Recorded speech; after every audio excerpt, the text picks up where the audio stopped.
amigos, ¿qué tal? Una jornada más, un día más, ya estamos con todos ustedes aquí en esta fantástica máquina del tiempo que es nuestra alquería. Los encuentros con Motril, créanme que siempre tenemos muchísimas ganas de estar con todos ustedes y acercarles, bueno, pues todas aquellas cosas interesantes de nuestro municipio. Ya saben, calle a calle, leyenda a leyenda, plaza a plaza, rescatando la huella del pasado a través de este programa, a través de la alquería. Hemos estado precisamente en estos últimos programas desde aquí, desde el estudio, como bien saben ahora un poquito más sentaditos, más relajados, pero a la vez condensando más toda esa información que les hemos ido dando durante los programas anteriores, muchísimos programas ya y que tienen a su disposición, ya lo saben todas las calles de Motril, muchísimas, aunque todavía nos falta bastante recorrido.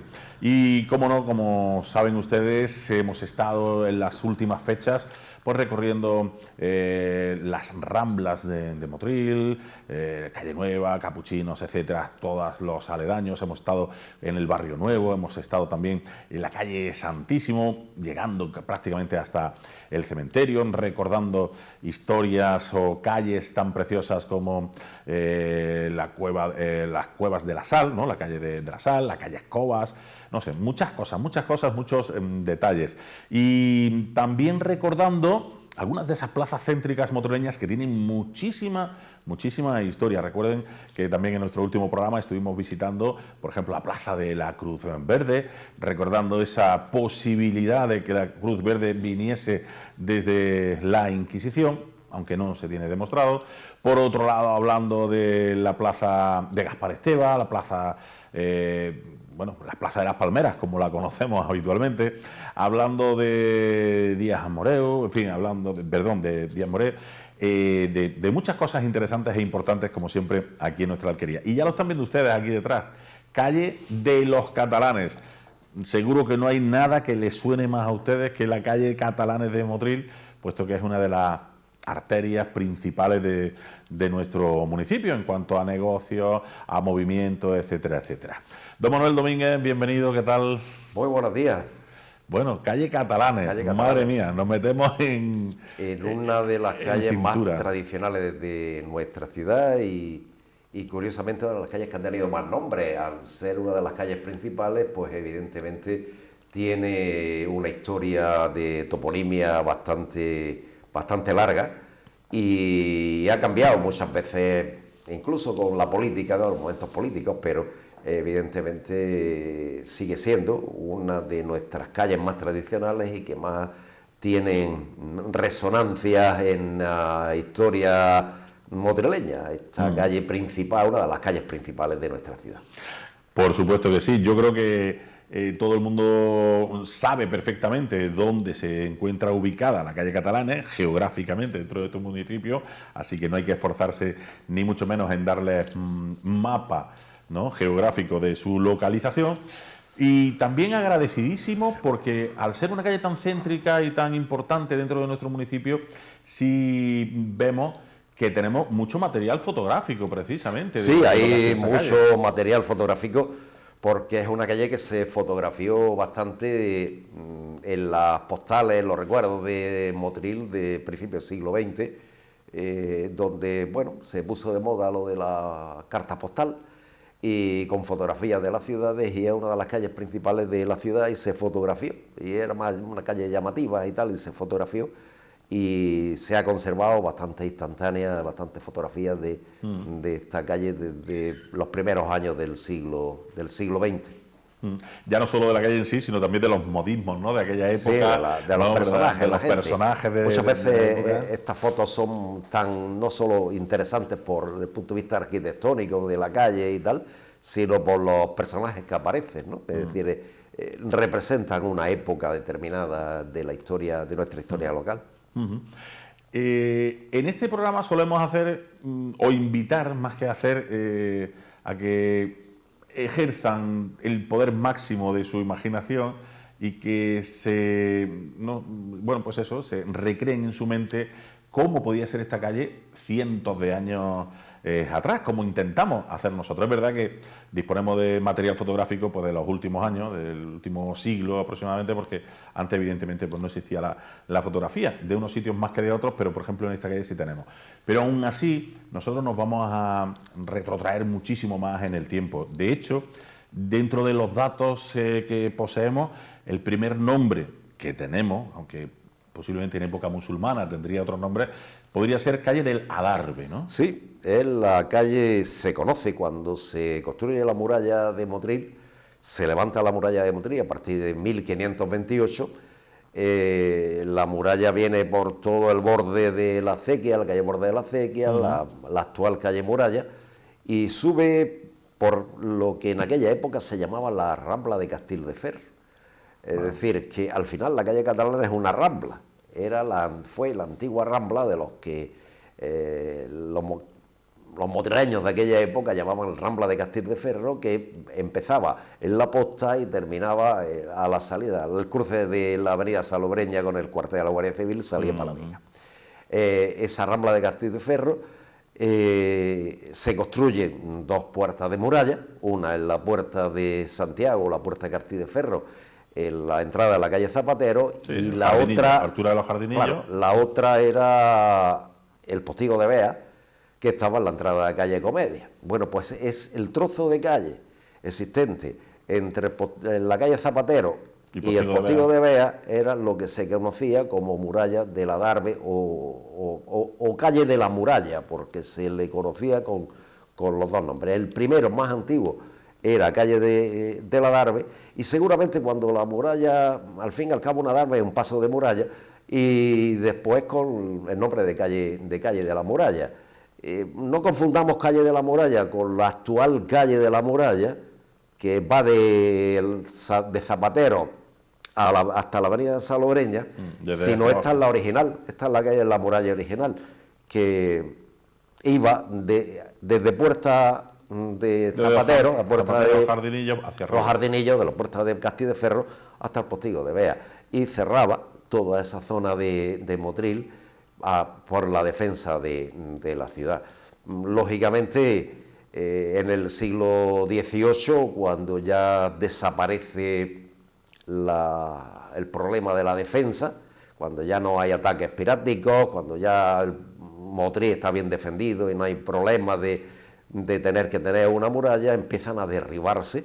Esta muralla de la calle de la Muralla se derriba, y curiosamente las piedras de esta muralla, este trozo de muralla, la pide uno de los jesuitas del colegio que había, de los jesuitas que había en Motril, que tenían el colegio en la plaza del Tranvía, porque querían construir una iglesia. Entonces pide la piedra de este trozo de muralla para construir ellos una iglesia y tal. No sé qué pasó, seguramente porque los jesuitas después no construyeron ninguna iglesia, pero sí que es verdad que pensando el ayuntamiento de esos años ya finales del siglo XVIII, que lo que hacía la muralla en la calle Muralla era más entorpecer que otra cosa, empezaron el derribo de la muralla, hasta tal punto que hoy no queda ningún resto de aquella muralla que desde la Puerta Castelldefels hasta la calle Comedia, hasta el Postigo de Bea en la calle Comedia, cerraba Motril por esta zona. No, lo que está claro es que la importancia que tiene el hecho de tener la muralla en esta calle pues, es interesante, ¿no? Lógicamente, el destacarlo, ¿no? Por la importancia que tiene en sí la muralla. Claro, ¿no? Había que defender Motril, ¿no? Es decir, que en una época que es cuando se hace la muralla, los motrileños viven siempre asustados con el tema de los ataques berberiscos, los turcos y tal, en esta época, y entonces tiene Motril que fortificarse o desaparecer, ¿no? Y se fortifican. Es verdad que era un lienzo de muralla aproximadamente 4 metros de altura, tenía sus almenas y tal, estaba hecho de piedra, de cantería y ladrillo, y cerraba todo el lateral desde la Puerta de Santiago, del torreón que había en la Puerta de Santiago, uno de los torreones de la Puerta de Santiago, hasta el Postigo de Bea, que era otra entrada de la muralla, y ahí cerraba la muralla, y ya lo que subía por la calle Cardenal Belluga eran casamuro, ¿no? Es decir, las casas unidas, para evitar... Hacían de muralla, sí. las propias casas. La verdad es que, bueno, también hay que decir que muy diferentes, ¿no? Las puertas de Postigo de Bea a la puerta de Castildeferro, claro, porque estamos hablando de calle Comedia, la calle súper estrechita, es una puerta donde entraba un caballo, ¿no? Un caballo, un cuerpo sí. y medio, un cuerpo, decía, ¿no? Sí, la puerta grande, la puerta de Santiago, tenía una puerta que se pensó para que pasara un carro. En el sentido, es muy curioso, el otro día vi un documento, decía que, bastante antiguo, de primero del siglo XVI, la puerta esa existía, posiblemente fueron la puerta del Castildeferro, era una puerta musulmana, que después fue arreglada, y a principios del siglo XVI los motrileños le pedían al ayuntamiento que ampliara la puerta, que le hiciera la puerta más grande porque no pasaba una procesión, así que debería hacer una puerta pequeña y una procesión del siglo XVI, ¿no? El caso es que era una puerta que tenía un torreón y después, a mediados del siglo XVI, se le añadió otro torreón.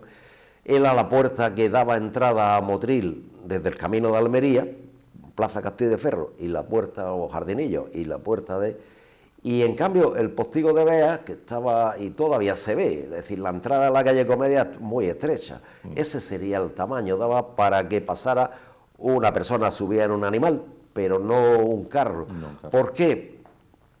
Porque esa calle daba entrada directa a la Plaza de España, entonces había que hacer una calle estrecha, la calle Comedia, que es una calle encizada, que da una calle estrechita a la entrada de Motril, la cuestión de defensa. El Postigo de Beas también se cayó en los terremotos de 1884 y lo tiraron, ya estaba muy modificado, y la puerta Castildeferro la derribaron en 1830, y curiosamente cuando removieron los cimientos que habían quedado unos pocos años después, descubrieron unos cimientos monedas romanas, con lo cual empezaban a suponer que Motril podía tener origen romano. Asentamiento romano. Asentamiento romano, eso no sabemos. El caso es que esta calle, la calle de la Muralla, fue una de las calles más tradicionales de Motril, comercial. Había un horno que era muy famoso, que era el horno de la Muralla, que estaba desde la época de los musulmanes, estuvo ahí hasta el siglo XIX. Ese horno, esa casa del horno, del horno de la Muralla, que yo supongo que debió estar a la altura casi de la esquina con la calle Emilio Moré. El horno de la Muralla daba a los dos lados, a la Plaza Las Parmeras y al otro lado, es decir, que debía ser un edificio más o menos grande. Es curioso, pero en ese sitio donde estuvo el horno de la Muralla, que fue de Alonso de Contreras, que nos tiene que salir por todos lados porque era el dueño de Motril, y después de los marqueses del Garinejo, se lo venden al primer catalán que establece una tienda en esta calle de la Muralla, que es don José Moré. Le vende el marqués del Garinejo el edificio de la calle de la Muralla para que él ponga su tienda allí. La primera tienda de catalanes, que sobre principios del siglo XIX, 1800, no, incluso finales del 18, 1799, 1800, 1801, don José Moré ahí negocia con el marqués de Garinejo de que le venda el horno de la casa del horno de la Muralla para poner su almacén y su tienda en la calle Catalana. Fue el primero que pone una tienda en la calle Catalana, lo que después sería la calle Catalana. Lo que después sería la calle Catalana, porque evidentemente ya decimos que es una calle con mucha historia, con muchísimas cosas que contar. Les vamos a aconsejar que, si ustedes lo desean, pues vean nuestros programas, los programas anteriores que están dedicados precisamente también a estas calles, donde dedicamos varios de esos programas a hablarles de todo lo que hoy estamos resumiéndoles. Lo digo porque bueno, van a encontrar con mucho más detalle tantas y tantas cosas que ocurrieron. De hecho, yo creo recordar que también se suponía que podía haber como algún túnel o algo... y lo hay, debajo de la calle Catalana. Los túneles, las leyendas de Motril, ¿no? Los túneles secretos, ¿no?, de Motril. Yo me río mucho con ese tema porque es verdad que ha habido, ya no lo contaban, yo lo recuerdo perfectamente en los años 70, los túneles secretos de Motril. En realidad lo pude ver cuando se derriba el edificio donde estuvo el Bazar Oriental, a mitad de la calle de Catalana aproximadamente, en los años, finales de los 70, principios de los 80, no lo recuerdo. Vi el túnel, el famoso túnel que decía que venía a unir y tal, de la iglesia mayor, con los conventos de las Nazarenas y todas esas cosas. Es una acequia en bóveda.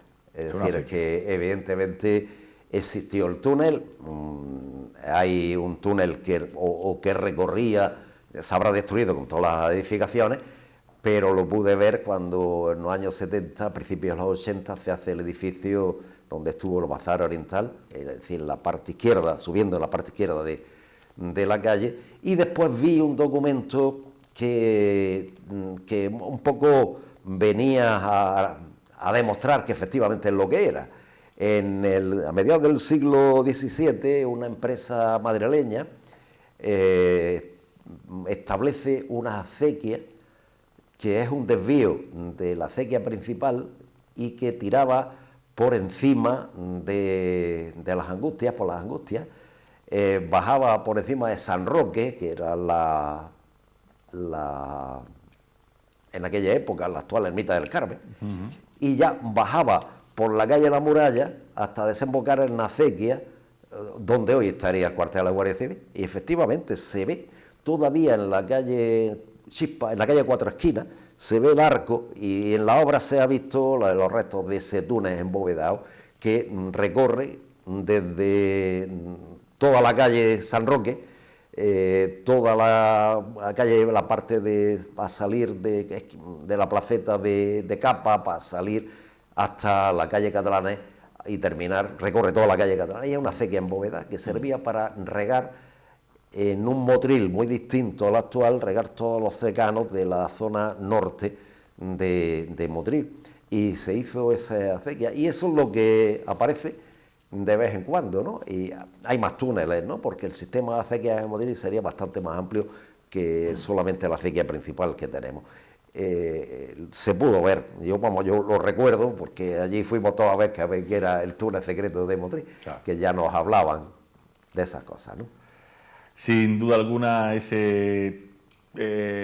acequia embovedada que para muchos era pues un túnel que llevaría pues a alguna que otra leyenda, algún que otro anécdota, lógicamente siempre la imaginación volando, pero al final, como bien dice don Manuel Domínguez, era una acequia, y una acequia que se ha conservado y que seguro que quedan todavía restos debajo de esta calle tan preciosa como es la calle Catalanes.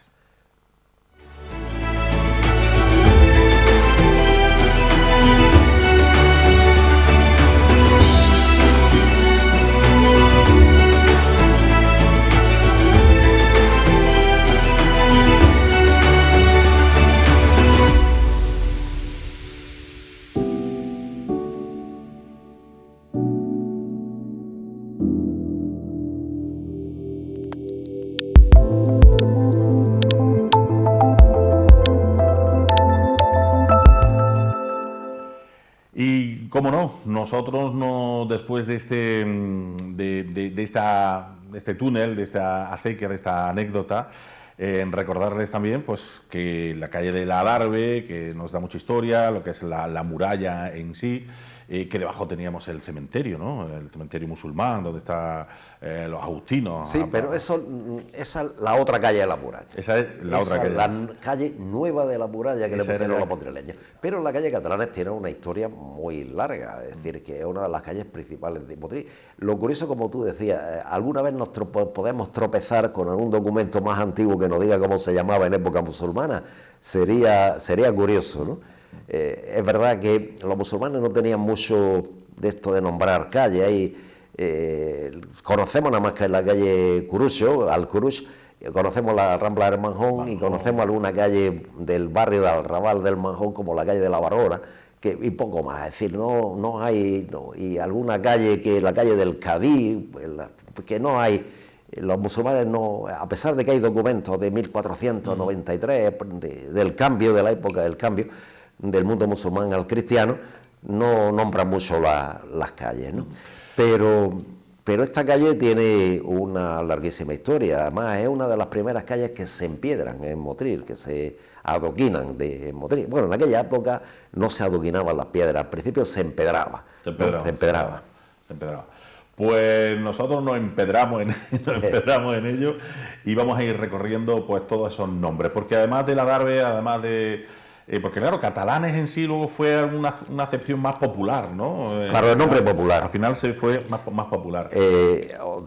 Decíamos que el primer catalán, que proviene de Tossa de Mar, porque casi todos los catalanes motrileños, las familias catalanas motrileñas vienen con la época del algodón de Motril, ¿no? Es decir, cuando la caña de azúcar entra en crisis a finales del siglo XVIII, la caña de azúcar deja de servir, es decir, ya no es productiva, hay que cerrar la fábrica de azúcar, los ingenios azucareros, hay que quitar la caña, hay que sustituir la caña por otro cultivo que siga siendo productivo.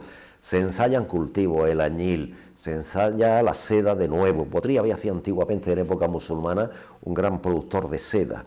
Se ensaya la seda, pero al final, a finales del siglo XVIII, principios del XIX, el cultivo que triunfa es el algodón. Y durante unos años, hasta mediados del siglo XIX, Motril, la vega de Motril estuvo plantada de algodón. Nos podemos imaginar una vega en vez de verde blanca, ¿no? Es decir, que... o verde y blanca. O verde y blanca. El caso es que al arbur del cultivo del algodón, los factores de las empresas textiles catalanas que venían a surtirse de la fibra del algodón para sus propias fábricas en Cataluña, eran las familias catalanas que vinieron a Motril. De alguna manera eran los factores, eran los hombres que se dedicaban a comprar y vender algodón en Motril para llevarlo a Cataluña, ¿no? Eso significó también un transporte marítimo importante y significó pues que muchas familias catalanas, que muchas de ellas provenientes de Tossa de Mar, mercaderes, gente del mundo del comercio, se establecieran en Motril. Y hay incluso cartas muy curiosas donde algunos familiares de catalanes le escriben a sus familiares de Tossa de Mar. Lo vi en unos documentos que el archivero de Tossa de Mar un día trajo a Motril. Le decía, veniros para acá que esto está muy aplantanado. Aquí hay negocio, Motril, ¿no? Veniros para acá. Y se vinieron muchos catalanes. Quizá uno de los primeros que se establece es José Moré, que le compra, como decíamos, el horno de la calle de la Muralla al marqués del Garinejo a finales del siglo XVIII, principios del XIX, para establecer su almacén. Pero ahí se establecieron los Moreos, los Rabasa, etcétera, los Vilá, establecieron un montón de ahí viene el nombre popular de la calle de la Catalanes, porque hasta 1894 la calle de los catalanes, que ya se conocía con ese nombre, popularmente se llamó oficialmente Calle de la Muralla, hasta 1894, que se cambia de nombre. Y Calle Catalanes, bueno, ya pues la acepción está clarísima, además después de la explicación de don Manuel, pero también tuvimos nombres como Martínez Campos. Claro, por eso decía yo que en 1894 se le cambia el nombre. En 1894 visita Motril, invitado por la marquesa de Esquilache, Pilar de León y Bravo, que tenía la fábrica del Pilar y que tenía su casa, y todavía existe, en la fábrica del Pilar. Por eso la fábrica del Pilar se llama Fábrica del Pilar, Nuestra Señora del Pilar, por ella, León y Bravo, que era la dueña. En principio era de una sociedad que era Domínguez, García y Pilar, León y Bravo, ¿no? Pero al final ella se quedó solamente con la fábrica. Y era una persona, la marquesa de Esquilache, que tenía mucha vida social en Madrid. Y era muy amiga de Martínez Campos, el general Martínez Campos.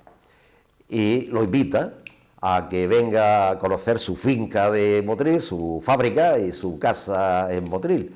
Y efectivamente, en 1894, Martínez Campos, que era un general que había sido muy famoso, se había convertido en un general muy famoso, primero había conseguido puestos políticos importantes y en segundo había mantenido la paz en Cuba, en la primera guerra de Cuba, el primer levantamiento de Cuba, que había conseguido llegar a una paz con los insurgentes cubanos, y también había conseguido llegar a que no hubiera una guerra en el norte de África con los marroquíes. Es decir, ella era un hombre pues, que estaba en ese aspecto muy respetado, porque no era de usar la fuerza, sino de la negociación diplomática. El caso es que decide venir a Motril en 1894, el ayuntamiento de Motril lo acoge con toda la alegría del mundo, lo reciben en la posta, lo pasean por todas las calles de Motril. Los motrileños le empiezan... Lo agasajan. Lo agasajan, pero además con un grito: ¡viva el padre de nuestro hijo! ¡Viva el padre de nuestro hijo! ¡Viva el padre de nuestro hijo! Cuenta que tiene su razón, porque si Martínez Campos evitó una guerra en Cuba y otra guerra en Marruecos, las clases populares madrileñas, los hijos de las clases populares madrileñas, los que iban de soldados de esa guerra, los ricos no. Se salvaron la mayoría de los hijos. Gracias a Martínez Campos y evitar la guerra en Cuba y evitar la guerra de Marruecos, pues seguramente cientos de muchachos madrileños de las clases más populares madrileñas tuvieron que ir al ejército, con lo cual, o a la guerra. Porque eso era otra cosa. Los de los ricos iban mucho menos. No, los ricos pagaban y se libraban y no había ningún problema. Iban los pobres siempre. El caso es que tenían razón los madrileños de gritarle ¡viva el padre de nuestro hijo!, porque había librado a un montón de madrileños de ir a la guerra. Aquí fue súper agasajado. La marquesa de Esquilache, banquete de ayuntamiento, banquete de la marquesa de Esquilache, banquete de los Jiménez Caballero en los bates. El hombre al final, el último día cuando se fue de Motril, el hombre pidió que le habían invitado a un gran desayuno y el hombre pidió nada más que un vasito de leche porque ya que no podía más. No lo mataron los cubanos, lo iban a matar a los motrileños de tanto banquete. El caso es que el ayuntamiento de Motril, en recuerdo de la visita que nos hizo Martínez Campos en 1894, el general Martínez Campos decidió darle el nombre de Martínez Campos a la calle de la Muralla, a la calle popular de los catalanes. Y además ahí se notaba el cariño que se le tenía, como bien dice don Manuel Domínguez, porque era una de las calles más importantes de Motril, si no la más importante en esa época. También después conocida como Fernando de los Ríos. Fernando de los Ríos, ya la Segunda República, ¿no? La Segunda República, publicaba yo hace poco un artículo del cambio de los nombres en época de la Segunda República y después en época del franquismo, ¿no? Y después volvimos a la democracia y hubo el cambio de nombre otra vez. 1931, el Ayuntamiento Republicano decide darle a esta calle el nombre de Fernando de los Ríos. Fernando de los Ríos, catedrático de la Universidad de Granada, ministro de Educación en el primer gobierno de la República, un hombre súper conocido, había venido a Motril muchas veces en los mítines, estaba muy relacionado con Motril en los mítines de la época de la República, y estaba muy relacionado, pertenecía al Partido Socialista Obrero Español, es decir, que tenía un hombre muy reconocido a nivel político, a nivel intelectual, y todavía sigue siéndolo, y se le dio, el Ayuntamiento Republicano le dio el nombre de Fernando de los Ríos. Cuando termina el nombre de, la guerra, y después el Ayuntamiento Nacional le vuelve a dar el nombre de Martínez Campos a la calle, ¿no? Retroceden otra vez a darle, pero bueno, es una calle que ha tenido, pues, oficialmente cuatro, con el actual cinco nombres, aunque el actual sigue siendo Martínez, no sé si en realidad si es Martínez Campos o calle Catalana, es el oficial, pero ha tenido a Darbe, el más antiguo, Muralla, Martínez Campos, Fernando de los Ríos y de nuevo otra vez Martínez Campos. Y Muralla claro. También, aunque ya como decías, ¿no? Calle Muralla de Jardinillo hacia abajo también, ¿no? Sí, esa la nueva calle de Muralla que decía antiguamente, para diferenciarla, ¿no? Bueno, pues ya lo saben ustedes, ahí tenemos a Darbe, catalanes, Martínez Campos, Fernando de los Ríos, calle Muralla, toda esa calle principal, sobre todo hoy en nuestro interés, rescatar, ¿no?, esa historia de cómo llegaban estos tantos catalanes aquí a nuestro municipio y dejar el pozo de una gran economía que lógicamente nos hizo crecer. También decía Manolo en otros programas que trajeron mucho y también se llevaron mucho, lógicamente, ¿no? Porque cuando se viene a hacer negocio, pues se viene a lo que se viene. Pero bueno, al fin y al cabo a Motril le sentó bastante bien el impulsarse, ¿no?, con nuevas ideologías, con nuevas formas de hacer negocios, etcétera, etcétera. En una calle tan principal como esta calle Catalanes. Vamos a pasar la diapositiva y nos vamos a ir a la siguiente, porque ya le vamos a anunciar un poquito lo que nos viene en la próxima semana. Una plaza tan importante de otro gran conocido, Díaz Moreu. Díaz Moreu, la plaza Díaz Moreu, otra de las calles tradicionales de Motril, otra de las plazas, o mejor dicho, de los ensanches motrileños. Porque no, tampoco es una plaza. Tampoco una plaza, es otro... Exactamente, otro ensanchamiento. Que además le hemos mencionado antes ahí, ¿no? El famoso horno podría haber estado a esa altura. Estaría enfrente, en la calle, enfrente, en la esquina justo claro. de Díaz Moreo con la calle Muralla. Con la calle Muralla. Bueno, pues aquí lo dejamos, ya saben que la semana que viene estamos en esta plaza Díaz Moreo, yo le avanzo, bueno, me parece que lo pone ahí, ¿no? Plaza de la Monja, contaremos algunas historias también. Y que yo creo que les va a gustar muchísimo. La semana que viene más, aquí como siempre, en la Alquería, estos encuentros con Motril. Hasta la semana que viene. Adiós.